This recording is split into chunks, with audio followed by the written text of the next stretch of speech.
The following is a Joel Michalec production. On November 13th, Felix Unger was asked to remove himself from his place of residence. That request came from his wife. She asked him to leave because he wouldn't listen to the Joel Michalec Show.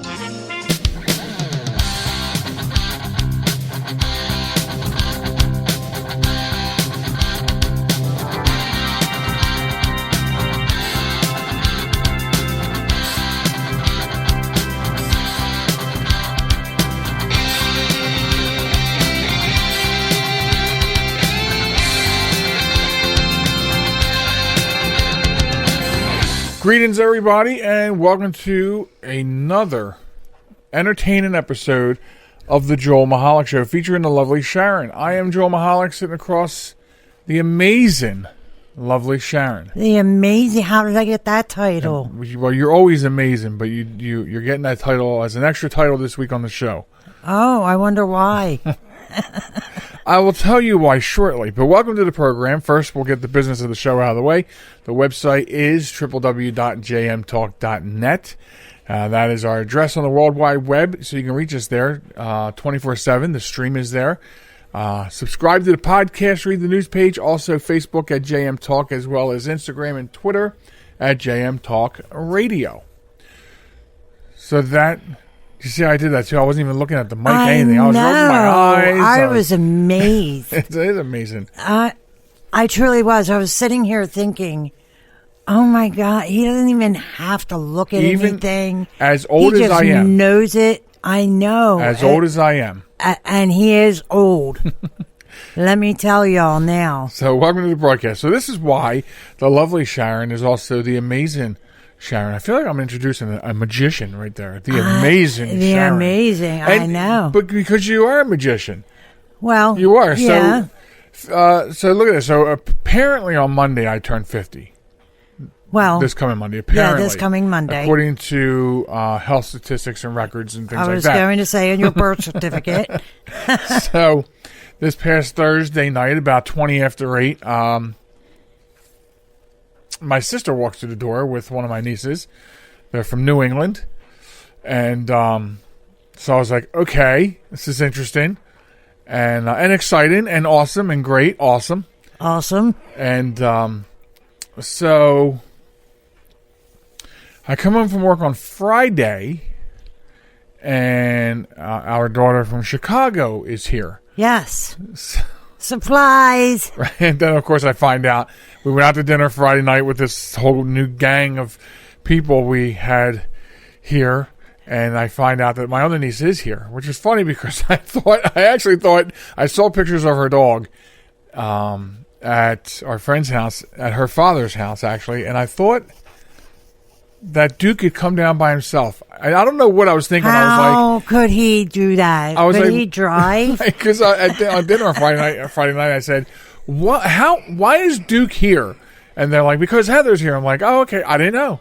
I'm just finding out all these new faces being here anyway. Right. And I thought maybe, Duke just, got in the car and drove down, just wanted to see, just wanted Frank. to see I don't know. No, he wanted to see his Uncle Joel. So, and then, of course, the amazing magician, Magical Sharen, threw a very wonderful surprise birthday party for me this weekend. Well, amazing. I can't take any of the credit. Well, you can take some of the credit. Some of the credit, yeah, with the idea, but our daughter from Chicago put most of it together. She picked up the ball and ran with it. Once I've decided that this is what I wanted to do, she did. She picked up the ball, she ran with it, and I can't thank her enough. Well, at least she wasn't running with scissors. Yeah, I know, right? Well, we taught her when she was very young. Not to run with scissors. Not to run with scissors. So, but, yeah. And then Tiffany, our niece, and Heather, and your sister Terry, everyone pitched in and did a bang-up job. Really did a bang-up job. So, and our daughter Renee, she also helped. So it was I definitely saw her handwriting on all the little signs because she's got really nice handwriting. She does. And all the little signs, kiss your 40s goodbye. Legendary. I saved them all. I saved everything. He did too. Everything. In the middle of the living room, he saved it. It's all put away. It is. For now. It is. In the middle of the living room. And trying to find some place to go to all that stuff just reminds me of how cluttered we are. Like, I feel like our stuff is pushing us out the door. It is. Have you noticed that? It is. In fact, you saw I just walked out the back with, video cameras and threw them in the trash. Yeah. Surveillance cameras. Yeah. I'm like, okay, they've been here for 3 years. Apparently, they're not getting put up. And besides the fact that the cords are broken and then they haven't been going up, and by this point, when I do put cameras up, I want them to be IP. They're outdated now. Yeah. So I just chucked them. You chucked them. I chucked them right in the damn trash. Chucked them in the trash. So God, you're sounding south more and more. South? You just chucked them. I always chuck stuff. Sometimes I upchuck stuff. Well, yeah. But they're never good days. So, yes. But, yeah, so getting back to the party. That was amazing, and that's why you're amazing. And everybody was amazing, did a fantastic job.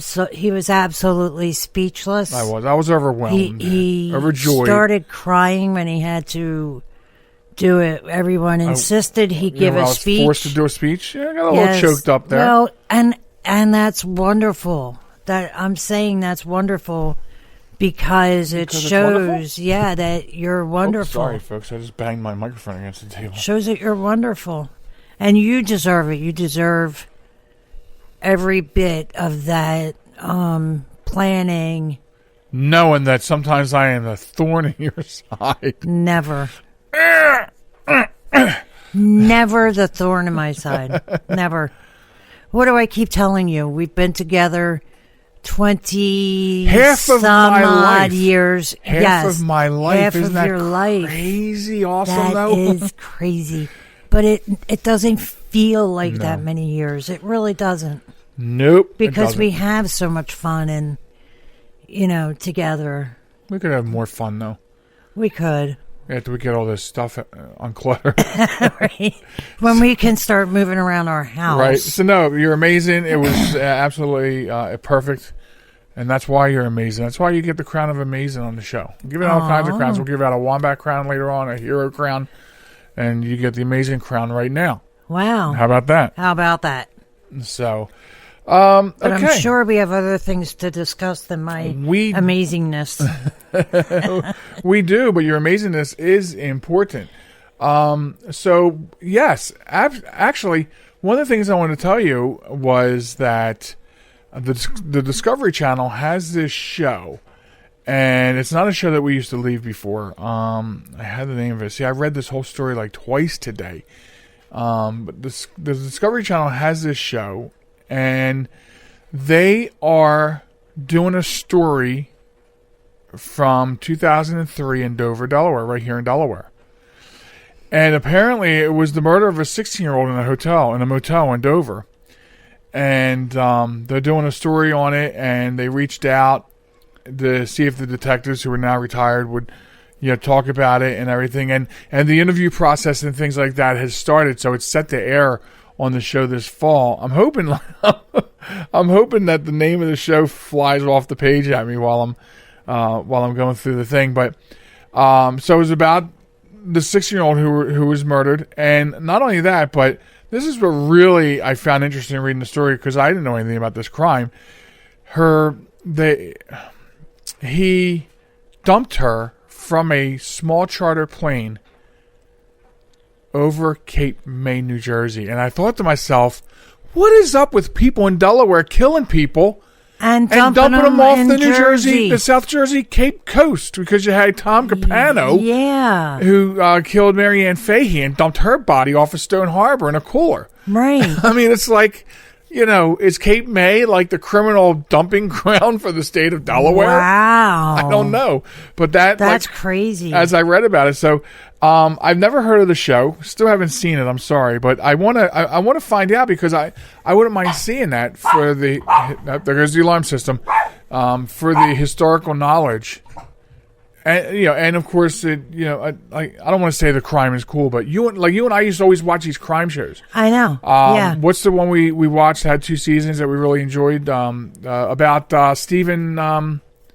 Making of a Murderer. Making of a Murderer. Yeah. So we like that kind of stuff. So this sort of I sort of saw this on Facebook and dug into it from Delaware State News. Yeah. And talking about the show, doing the feature on this, and then the story actually continues on and gives you the whole layout of the story. So it does look interesting. Not to say murder is interesting. But No, but yeah, that's. Wow. Yeah. That's crazy. Mm-hmm. So I'll probably end up sharing this story. Got to get the name of the show. Got to find out when it airs and find out how we get like some sort of notifications or something. Something we can do to get notified when this one's going to hit the air. Yeah. Actually. Although you never know. We could watch one episode and find out it's something that we like. I mean, if this is the kind of stuff they do, going around and rehashing these cases. But yeah, the one thing that stuck out to me is they dumped the body off of Cape May, and I'm like, skirt, wait a minute. Right? What the hell? We're getting a bad rap here. Well, that's because, just to let people know, we used to live in Cape May. Yes, that's even weirder. We now reside in Delaware. So, had we known, probably wouldn't have lived in either place. The show is called American Detective. Is the name of the show. So you've heard of it? No. You're saying that like you're yeah, okay. I think I have heard of it. Okay. I'm not sure. I'd have to read a little bit more. We'll have to check into it. Yeah.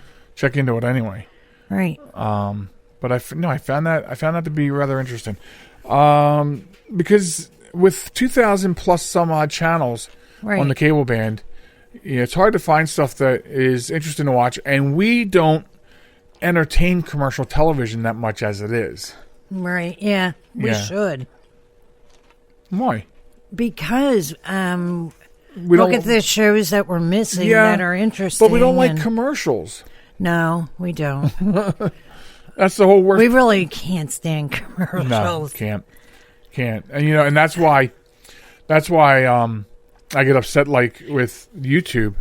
They have commercials. I mean, that was an internet service. And now that drives me nuts. If you don't want commercials now on YouTube, you have to buy into a subscription. And it's like, I'm not going to rehash this, but we've had this conversation before. Like, how many services can you buy into before you actually go, I really don't even need cable anymore? Exactly. Exactly. And everybody will sell you a subscription. And in fact, if you stop by jmtalk.net, you can get a subscription right here to the Joel Mall. Oh, no, you can't. No, we're a free listen show. Yeah, no commercials here. Well, wait.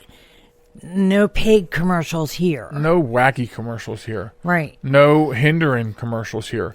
Right. Actually. So, all right. I'm going to dive into my save file as usual on the Facebook saved.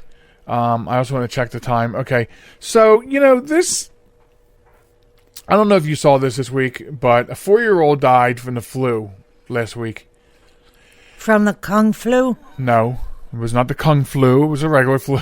Oh, okay. After members of an anti-vaccine Facebook group advised the mother to use thyme and elderberries instead of Tamiflu. Oh my God! So basically, the last week, the state of Colorado suffered its second pediatric flu death this season. I think the people on that Facebook page should be criminally liable. Possibly. So I think they should be. Days after the death of the second one, a 4-year-old child, questions are swirling about whether more could have been done to save him amid reports that his mother was following misguided advice by an online anti-vaccination group. So most definitely they should be. Absolutely. Yeah, the group is called Stop Mandatory Vaccination. And screenshots from the group are circulated online. They appear to show that the week before Najee died, that was the boy's name, his mother sought advice on how to treat her son's illness.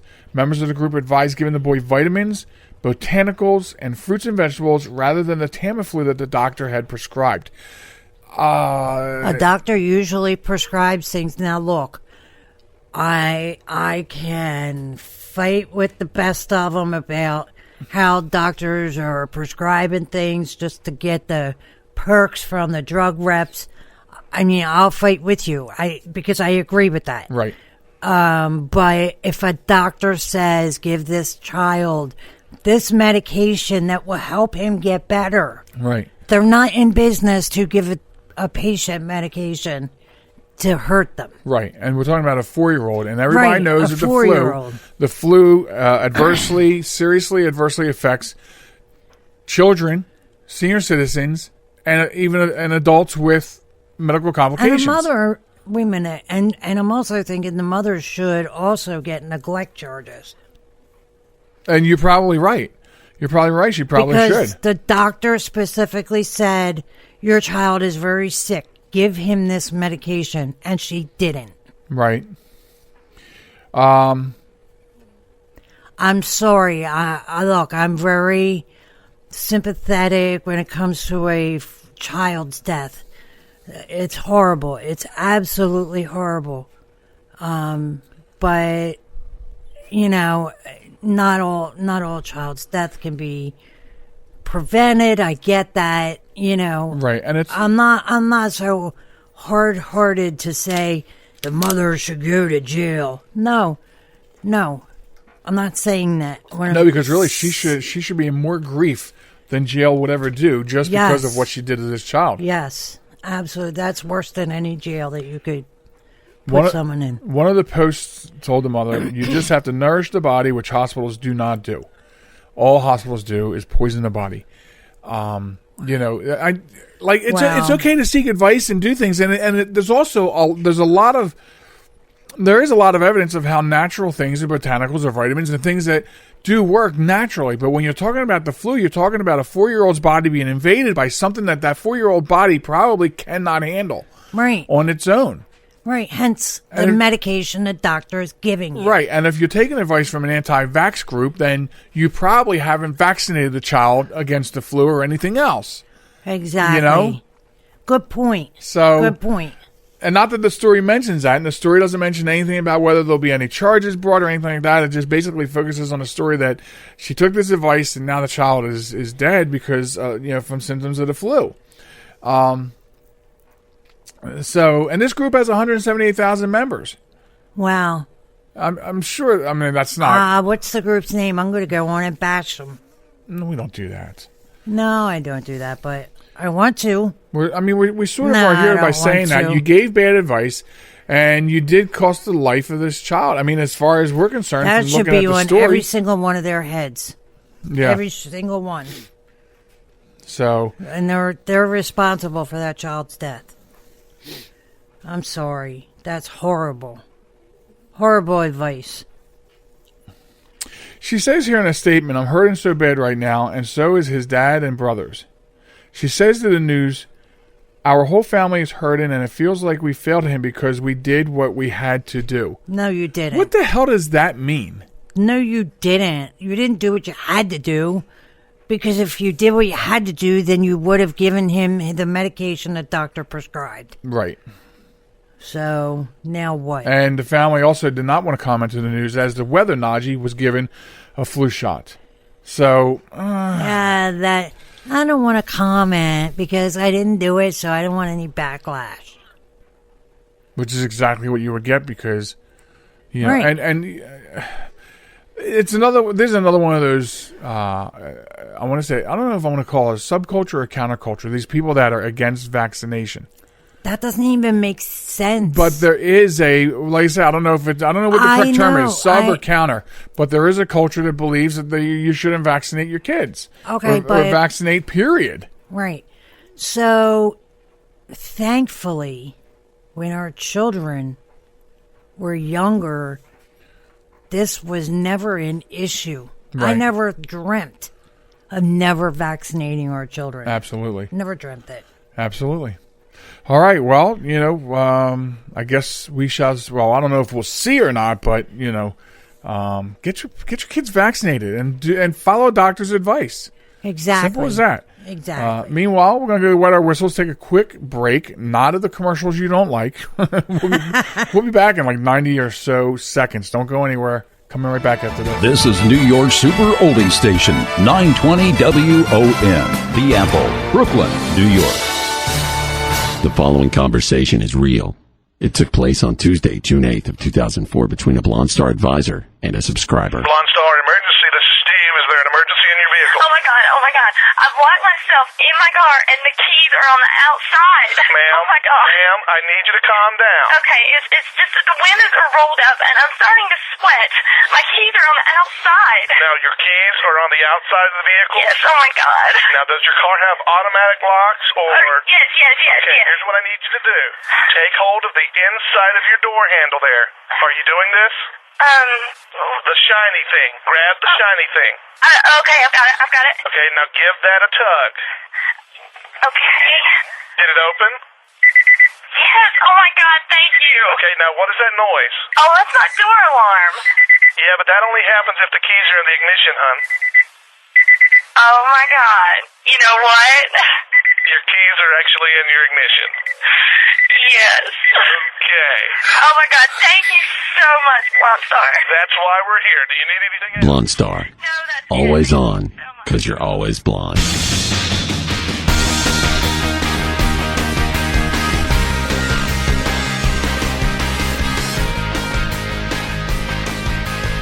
Welcome back, ladies and gentlemen, to the Joel Michalec Show featuring the lovely and amazing Sharon. So we're back, and I wanted to dive into, obviously last week was the Super Bowl, and the Kansas City Chiefs won. Andy Reid got his ring, and, so finally, congratulations to the Chiefs and to Andy Reid for getting his ring, et cetera, et cetera. But one of the things I wanted to point out about, related to the Super Bowl is actually about one of the players.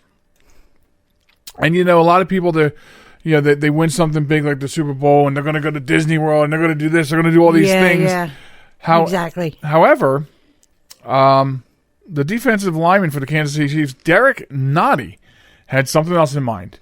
After the Chiefs beat the San Francisco 49ers in Super Bowl 54 on Sunday, Nottie paid for the adoption fees for every dog Kansas City Pet Project at an animal shelter in Kansas City. So every dog that is available for adoption at the shelter, or was, hopefully they all found a home, would all be able to go home with no adoption fees due from anybody who wanted to adopt all the dogs in the shelter at that time. That is so awesome. It is awesome. And then as we did some research into this, we found out that he is a regular supporter of animal shelters, and that's a good thing to be a supporter of. Right. So during the season, he had sponsored the adoption fee of one dog after each Chiefs win. I think the Chiefs went 12-4 in the season. So that means besides that, so during the season, he paid for the adoption fees for 12 dogs from the shelter. And then when they won the Super Bowl, he paid for the adoption fees for all the dogs in the that shelter. Yeah. So that is so awesome. It is awesome. My only question is this. Were there any St. Bernards in there? No idea. And why didn't I get one? I have no idea. I'm just saying. So, if anyone out there knows of a St. Bernard puppy, like little baby puppy, I want one. And back to the show. Back to the show.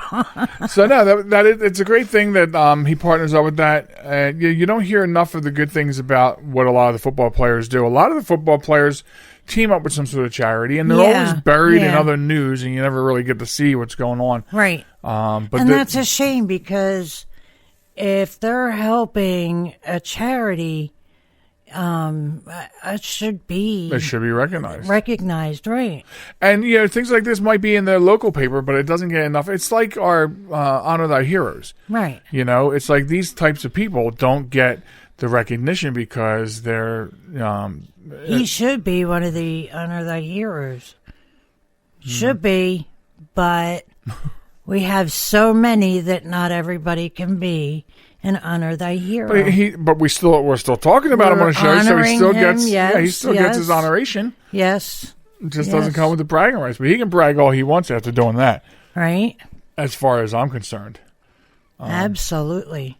So yeah, just wanted to point that out. That is amazing of him to have done that. Yes, it is. Also, you're familiar with Chernobyl, right? This is really interesting because Chernobyl, which is where the nuclear reactor had the meltdown, right, back in 84, 85.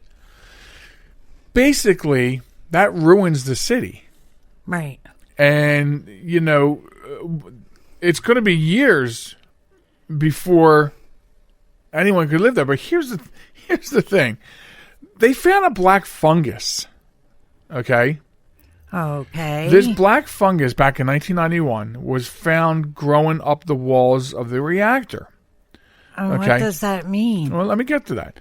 And the thing is, scientists were really sort of like about this because you have this fungus as a life form and it's growing where stuff's just not supposed to grow. Exactly. So they found out that this black fungus, was impervious to the radiation in the area. Not only that, it was attracted to the radiation. What? Yes. Is the black fungus's nickname Godzilla? No, but that's good. That's good. So here's what's going on with this. This fungus is absorbing the radiation, eating it, and converting it into a chemical energy for growth. What? Yes. If that doesn't tell you that Earth is amazing, it is, and science is amazing, then here you go. Black fungus is eating up the radiation, yes, and growing from it. In a paper written, it was noted that the fungi, I'm a fun guy too, by the way. You are a fun guy. Attracted to radiation are unlikely to be the first examples of their kind. It says here in the paper, large quantities of highly melanized fungal spores have been found in early Cretaceous period deposits when many species of animals and plants died out. This period coincides with Earth's crossing the magnetic zero, resulting in the loss of its shield against cosmic radiation, therefore allowing it to thrive. And Molly, we hear you. We're coming. Yes, I know, Molly. she's trying. Over here crying at me. She's trying to rush us through the show, right? But this is interesting, right? I mean, very. It makes me wonder if scientists can do anything with this type of fungus. Because listen, a lot of medications come from stuff like this. Right, have penicillin. Right, is a fungus. It's a fungi. It started out as a fungus. Right. I don't think it's a fungus anymore. So it's not a fungi now. He's not a fungi. But he's a cool guy. Because he's out killing infections. Yes, he is. But notice the penicillin, if I'm not mistaken from my history, was invented by a woman. But we're calling it a him. What? Call him what a him? The penicillin? Oh. Okay. Well, okay. So it was a fun gal. That's what you're saying. I gotta look it up now. Dang it! Because you bothered yourself with that. But this makes me wonder if they could take something like this, and I'm not saying, well, I mean, maybe use it in every day, but what if they could take something like this and use it for when there are issues in nuclear power plants? I don't know. Because usually, I mean, we live just a few miles, right across the river from the Salem County nuclear power plant. So, we're in that zone where if something happens, they're going to pass out blue pills so we can kill ourselves. Yeah. You know what I mean? Yeah. Why not? Did we find something here in Chernobyl that allows us to pass out black pills that says you take it and you're like, come get me, radiation. I'm radiation man. Yes, no, maybe. Oh my God. No. I don't know. No, that your superhero is Radiation Man. Oh, my God. You're not... Wow. Okay, so penicillin was not invented by a woman. It was invented by a man. That's why he was a fun guy. Right. Alexander Fleming invented. Fleming man! Oh, my goodness. I'm sorry. Opportunity continues to present itself. Apparently. Oh, goodness. Okay. You know, I have to say, I have so much fun on this show. Do you? I really do. I do. And I look forward to it every single week.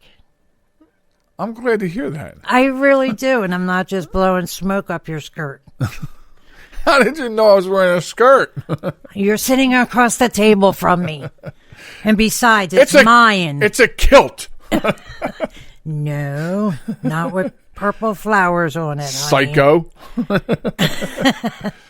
By the way, speaking of skirts, can I have my teddy bear back? You teddy bear or your teddy? My teddy.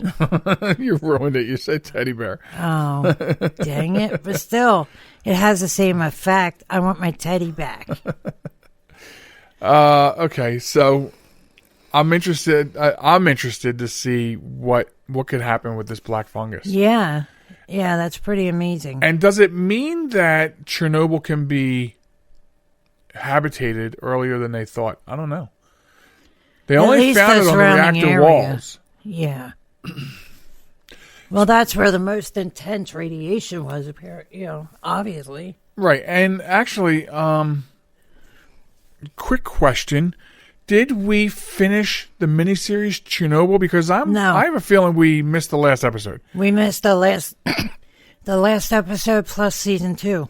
There's a season 2? Yes. I thought it was a limited miniseries, 1 season, 5 episodes. I'm pretty sure there's a season 2. Why don't you look that up? I will. So meanwhile, she'll look that up. But interesting story about the black fungus. So in Detroit, or in the Detroit area, or a story coming out of Detroit, I don't know which is more accurate, but Oakland County Sheriff Michael Bouchard noticed something unusual Thursday about what he thought was a police car that turned out to be a copycat. No? No. No season 2? No. Okay, so we need to finish watching that. Or rewatch it all, like binge all 5 so we get reconnected. He activated his emergency lights, pulled the vehicle over. His initial response was, "Who are you?" Bouchard said. And I said, "I'm the sheriff. Who are you?"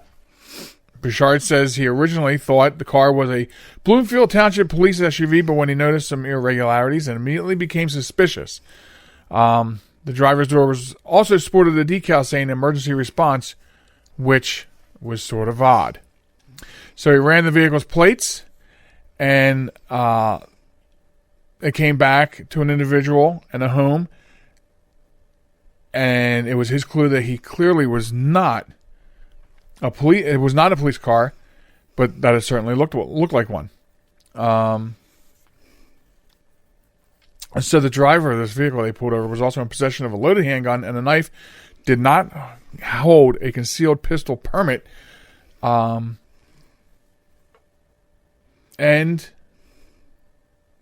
speak. I'm speaking.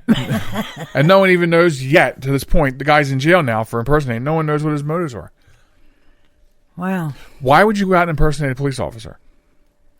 Because of all things. Of all things. I mean, I know. You're not, I say because you can, but you can't.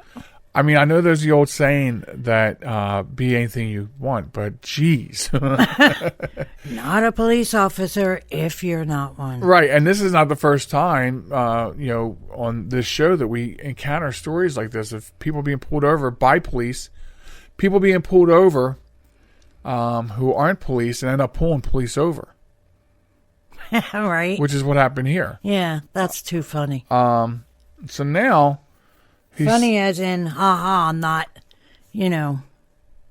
it's what he gets. Right. So he's sitting in jail penning charges because they're still trying to figure him out.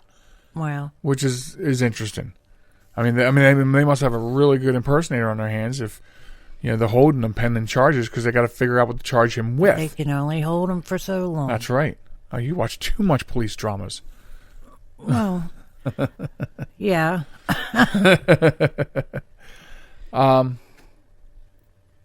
Okay, so, well, that's all I got. Over to you. Okay, so Chernobyl is a miniseries.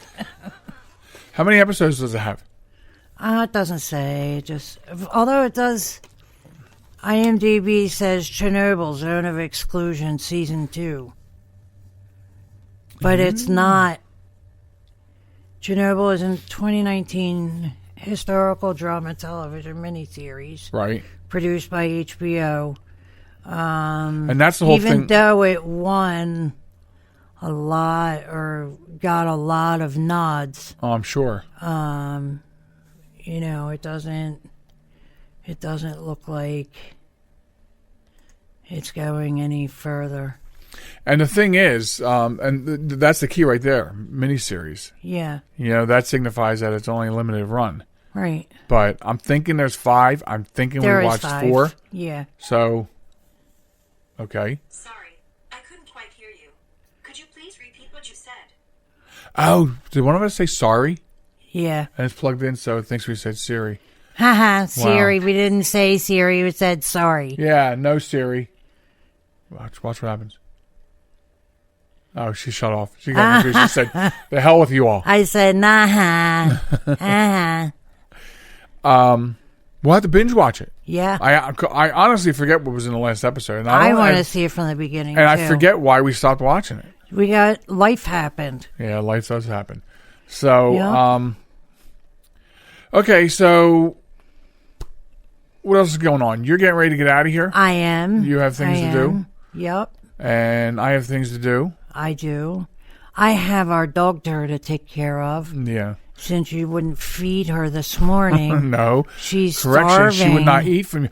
No. She's starving because you refuse I sit down and her. I hand feed her. I know. You and I both do. Yeah. And everybody looks at us like we're bone crazy. Yeah, like all these people that you brought here were like staring at me yesterday because I was on the floor making fun of you. Hi. feeding her. They were laughing at you. Well, they were all laughing at you. You got to do what you got to do for your precious baby. Yep. Yep. So try that method when you feed her. I'm not getting on the floor. Why? I hand feed, I take it off the spoon. Yeah, I just with do the spoon. my hand. I know you do. And I hand feed her like a blue-eyed pretty girl. No, I got to eat off the spoon. So thank you very much, though. Yeah. I'll head over to do that while you take over. Yes. The last portion of when the I come show. back for the final stretch, the last part, we have a Wombat of the Week that we need to do, and also we will honor a new hero, and they'll get the bragging rights for a week of being that. Yes. And if time permits, one last thing, and I hope time permits. And wow, she really needs you. So say goodnight, Sharon. Say goodnight, Sharon. All right, Sharon's leaving, and I'm here to remind you guys that I'll be back after these quick messages. So don't go anywhere. Stay tuned, and come back for the end, will you? Be right back after this. This message is for all of you sitting in the passenger seat. And apologies if it gets a little uncomfortable. But how does it feel to be at the mercy of someone who thinks a random text is more important than your life? Someone who takes their eyes off the road while speeding along in a 3-ton hunk of steel. Freaky, right? Well, why not just ask them to stop? Or better yet, volunteer to text for them. It might be a little awkward, but believe me, you'll live. Learn more at stoptextstoprex.org. Brought to you by the Ad Council and the National Highway Traffic Safety Administration. Broadcasting from a crummy little studio in Baltimore, Maryland. This is Reality One Radio. You see why we need your donations?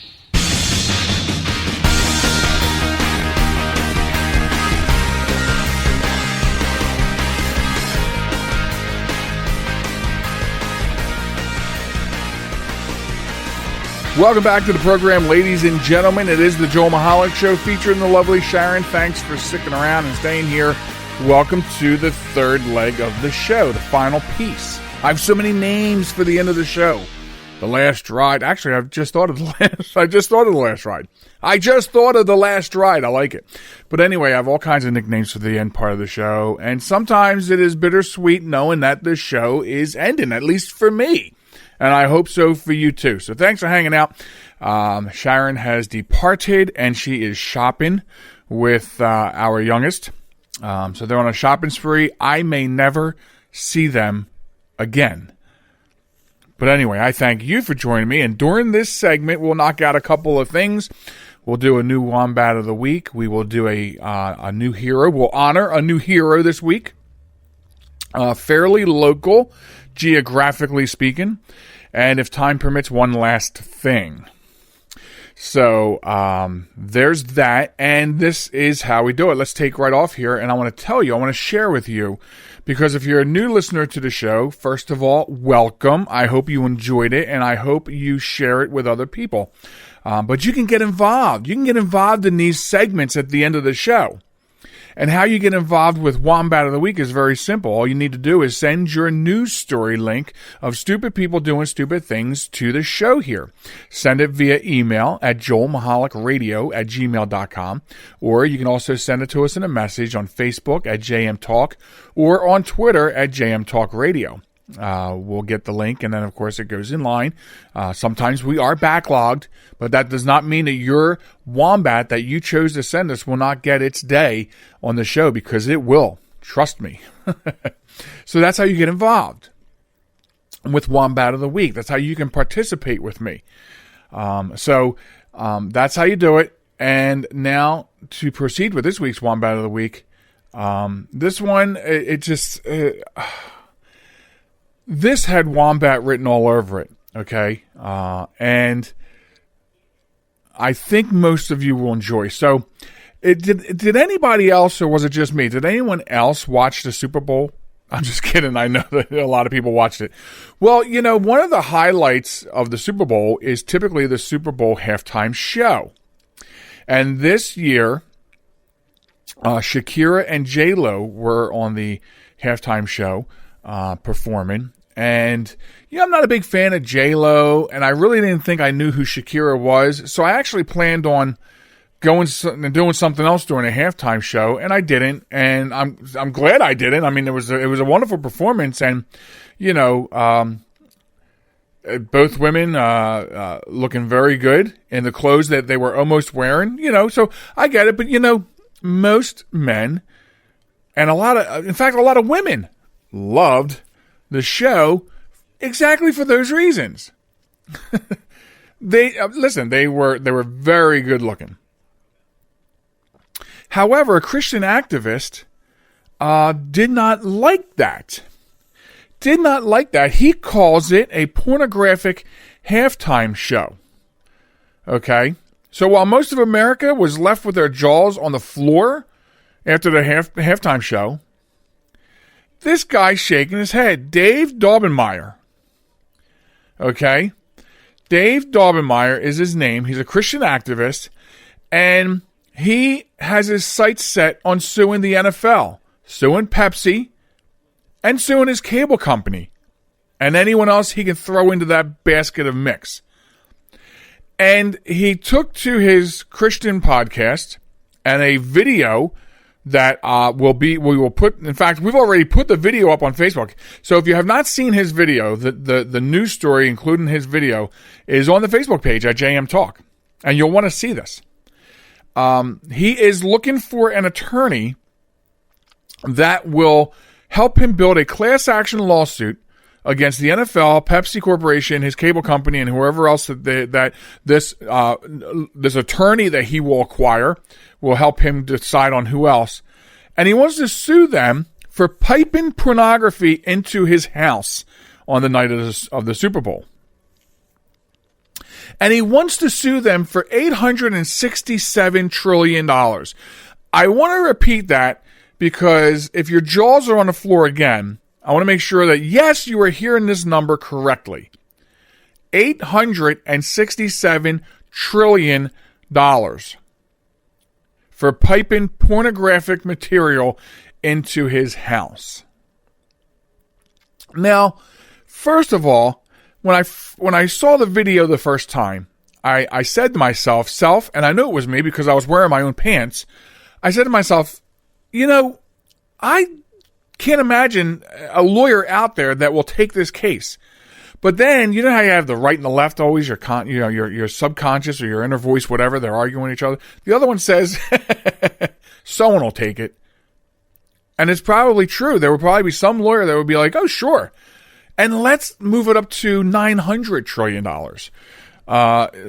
So this can't even be a lawsuit. Someone's got to tell him, listen, this is not a lawsuit. It would be frivolous at best. And very simply, if you did not like it, you could turn the TV off. Because wouldn't this set a precedent? Okay?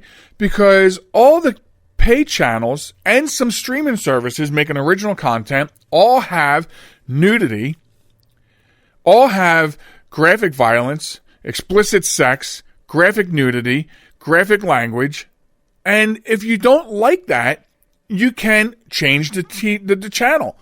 You can turn the TV off. There are literally about 2,000 channels out there these days, probably more. You have options. You have options, Dave. You can change the channel. You can turn the TV off. But no. Actually, I think he did say he did turn it off. But he's concerned about the millions of minors across the country who's had this piped into their houses. So, I mean, if I don't like something, I mean, I have people telling me, listen, I have people telling me all the time, Joel, you have to see Don't F with Cats. It's superb. And I bet it is. But I have no interest in seeing it. I don't think I could sit through that. So I make a conscious decision, right? I make a decision. I say, I hear what you're saying, but it may not be my cup of tea. Because I'm hearing that it's pretty extreme. And I don't think I would be into seeing that. I'm making a conscious decision because I'm human and I have that. And I say no. I would rather not. I've made that decision. And Dave and everyone else could make the decision. Parents of these minors, quote unquote, that you're concerned about, could have said, okay, we're going to change this out. You should not watch this. I do not think you're going to find an attorney. I'll be surprised, or maybe I won't be surprised. See, they're arguing right now, the two of them in my head. They're fighting back and forth. They're punching each other. I don't think he's going to find an attorney to take this case. Because if you take this case, you might as well sue every channel out there for the same reason. For the same reason. So Dave Daubenmire, no offense to your religion. I'm not hitting your religion. No offense to you at all, except this idea makes you my Wombat of the week. Just your decision on how you feel about this. Nothing else. But you are the Wombat of the week. So now you've won bragging rights. Not only can you rant about the Super Bowl halftime show on your Facebook and your podcast and wherever else, you have bragging rights now that you have an extra crown to wear. You wear the Wombat of the week. So there you are. So get your stories in because there are plenty of wombats out there just waiting for you to snatch the link and send it to the Joel Michalec Show featuring the Lovely Sharen. So do that because we actually prefer to have a backlog of stories, especially that. So now moving on. We're going to honor a new hero. Now, in the very same manner that you can participate in Wombat of the Week, you can also send us stories of everyday heroes. Do not necessarily have to wear a badge or a cape. But these stories are harder for us to find. And that's sad. That really is sad. So you can send your stories to joelmichalecradio@gmail.com. Stories of everyday people. Maybe it's somebody from your small town newspaper. Somebody that goes above and beyond to do for others. And these are the kind of people that we like to honor. And I said that geographically speaking, this one was sort of close to home, close to here, and it is. And we want to talk about a postal worker. So now a couple weeks ago, we had a postal worker as a Wombat of the Week, or it might have been last week. I don't recall how long ago it was, because he was, instead of dealing with the stress of delivering mail, he rented a storage unit to throw it in there. But now I want to talk about a postal worker, okay? And this is out of Elk Ridge, Maryland. A 2-year-old boy who was missing for nearly 10 hours is now safe. He wandered from his home 10 o'clock last Wednesday night, according to his family, and a postal worker found him on the side of I-95 on Thursday morning, wet, shivering, and barefoot. Keith Rollins is the United States Postal Service employee who found the toddler, and he claims that it was God ordained that he would be in that place at the right time. He says he's not a hero. He said that God put him there at the right place at the right time. But he is a hero. You know, because, listen, not everybody believes in God or his God, or everyone has a different belief pattern. So whatever your belief pattern is, he was there. Think of it completely neutral. He was there at the right time, at the right place. And he can say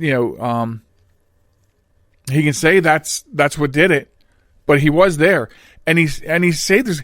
I mean, you wandered from your house. You're 2 years old. Imagine what could have happened between Wednesday night and Thursday morning. And, and to be found on the side of the road, I-95. Most of my listeners know I-95. It's the main artery, north to south, on the eastern seaboard. So Howard County Police said that Ethan Adamy ran away from his family members outside his home around 10:20 p.m. They said they said that he had followed an adult out of the house and then disappeared. And that's when they contacted police. So the police immediately launched a search with fire personnel, K-9 units, aircraft, drones, and helicopters from neighboring jurisdictions. It was quite an event, and also a big thanks goes out to all the law enforcement units and all the mutual aid from all different departments in the area. And, of course, neighbors also, big thanks to them. They fanned out across the area, too, to find this child. So, around 8 a.m. on Thursday, Rollins said he was driving northbound on 95 when he noticed something unusual on the side of the road. And that's when he happened to see a small boy. So he got out of his car, cautiously approached, and it wound up being the missing toddler. So, this makes him a hero, whether he doesn't want to claim to be or not. And I think it's admirable of him that he says he's not, but you are, Mr. Rollins. You are very much a hero. These are the things, and maybe God did put you there. Maybe it was a higher power that put you there. But this family must be so thankful to you for being there. I know we're thankful for you because you did that and you saved that child. And that child is safe, is home. This is great stuff. This is great stuff for the family, and it's all because of you. So you are a hero. In every sense of the definition that this show makes a hero, you are that hero. And so for these efforts and for this contribution to this family and this community, you are our Honor Thy Heroes recipient this week on the Joel Michalec Show. So thank you very much, Mr. Rollins. We appreciate you as much as the community and the family appreciate you. And the law enforcement. Your find brought peace to so many people in such a despairing time. So we thank you very much. And we honor you. And to the listeners, these are the types of stories that we like to broadcast. Because we want these people who do these things to know that they're appreciated, right? So that does leave us with a small amount of time for one last thing, which is okay because I'll make it rather quick. Turning 50 this coming week, the lovely Sharen threw a party for me for my getting old or 1 foot closer to the grave, whatever you want to call it, 50th, the half-life. And it was a fantastic party. I was overwhelmed by the support. I was overwhelmed about everything. And it was a moment to take pause and reflect. And you know, it makes you feel good that you've made good choices. You've done good things for your family. You know, when you have friends, surrounded by friends that are just so awesome. And that's sort of what that party this weekend was for me, just to be able to reflect and know that you're so loved. And that's like the measurement, right? That's the measurement of life, I think. Because, you know, I do work 3 jobs. And so I know, right? Like, how do I get time to do this? But I work 3 jobs, and I have for a while. If I wasn't working 3, I've worked 2. And you wonder sometimes if you're doing right by your children and your family. And I am. I know that I am. And if I didn't know it before, which I did, then after that togetherness, I do know. And so, you know, a family's always been really important to me. And so my message is that you want to make sure your family's important to you. Even though I do work a lot and my availability for personal time is so limited, but you got to make the best of it. And I will. Like, I feel like I've got to find ways to make it even more meaningful going forward, which I will. I will strive to do. But I just, I can't thank my family enough. They're everything to me. And I just wanted to say that. And it's, you know, and take it from me, you know, be good to your family and they're good to you. I mean, the lovely Sharen, I couldn't imagine a better person to walk the path of life with. And I have her. And she's all mine. But, so I'm really humbled and overwhelmed and very happy right now. And it's not that I ever took, you know, drugs, but it's like a drug right now that hasn't worn off yet. And so be good to your family. I don't know what else to say, and that's my message. That's one last thing. And that brings us to a crashing halt to the end of the show. So I want to remind you of how you can reach out and get a hold of us. We are residing on the World Wide Web at www.jmtalk.net. From there, you can subscribe to the podcast. I hope you do. If you like the podcast, share it with your friends. Maybe give us a review on one of the podcast channels that we're on that you listen to. The 24/7 stream is available from there. The news page, which probably isn't as updated as much, but, you know, we're working on that. Get to the blog. Get everywhere from there. And also, we're at Facebook at JM Talk. We're Twitter and Instagram at JM Talk Radio. And we are very glad that you joined us. Thanks for listening to another podcast of ours. And we will be sure and catch you again next week. Until then, if you're out and about, keep America clean. Keep the world clean. Pick up 3 pieces of trash and be kind to one another. And we'll see you here next time on the show. Goodbye.